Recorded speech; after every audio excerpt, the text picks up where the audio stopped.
This programming is sponsored by Linscomb Wealth, a wealth management firm partnering with individuals and families dedicated to helping them build, preserve, and manage wealth by creating a customized plan to work toward achieving their goals.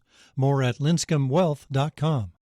This is the Engines of Our Ingenuity, made possible by the Friends of KUHF Houston. Today, a story about wool weaving and computers. The University of Houston's College of Engineering presents this series about the machines that make our civilization run and the people whose ingenuity created them. Weaving a pattern into cloth is no easy matter. Different shuttles carrying the weft strands have to be threaded through the warp strands in a precise order to give the weave its pattern. In 1805, a French engineer named Jacquard invented means for automating that process. He passed a chain of cards with holes punched in them in front of a mechanism. The mechanism reached through wherever a hole let it and picked up a thread. We've used the Jacquard loom principle in textile mills ever since. 5 years later, in 1810, the young Englishman Charles Babbage went to Cambridge to study math and mechanics. In 1816, when he was only 25, he was made a Fellow of the Royal Society for his work on calculating machines and methods. In 1834, he conceived a machine that could be told how to carry out a sequence of calculations. He conceived of programmable computation. He never completed this analytical engine, as he called it, but he set down all the essential principles of today's digital computers. Now, back to Jacquard's loom. The key to operating any computer lies in transmitting sequences of on-off commands. Babbage used Jacquard-style punched cards. The presence or absence of a hole communicated a simple on-off command to the machine.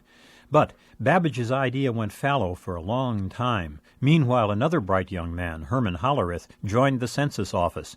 A world of endless copying and tallying. Suppose someone asked, what percent of our population is Irish immigrants?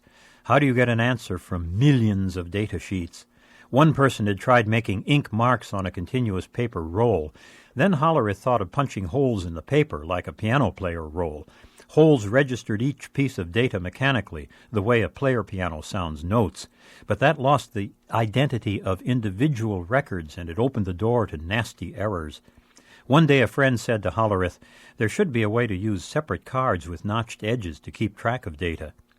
Bingo! Hollerith saw it. He developed a system for punching all the data for each person into a single card.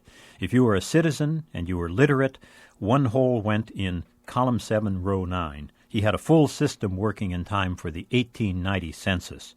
If you started using the computer before the 1980s, you too worked with Hollerith cards. They were the same size as an $1890 bill. You typed each Fortran command on its own card. Hollerith eventually left the census office to form his own company. He called it International Business Machines, or IBM.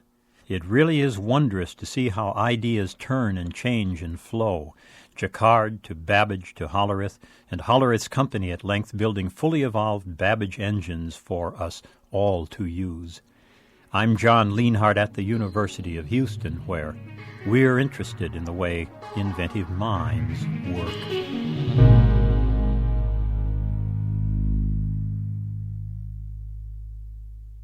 This programming is sponsored by Trinity University, where the spirit of inquiry can inspire a resilient and diverse community of lifelong learners to answer questions and question answers. More information at trinity.edu/values.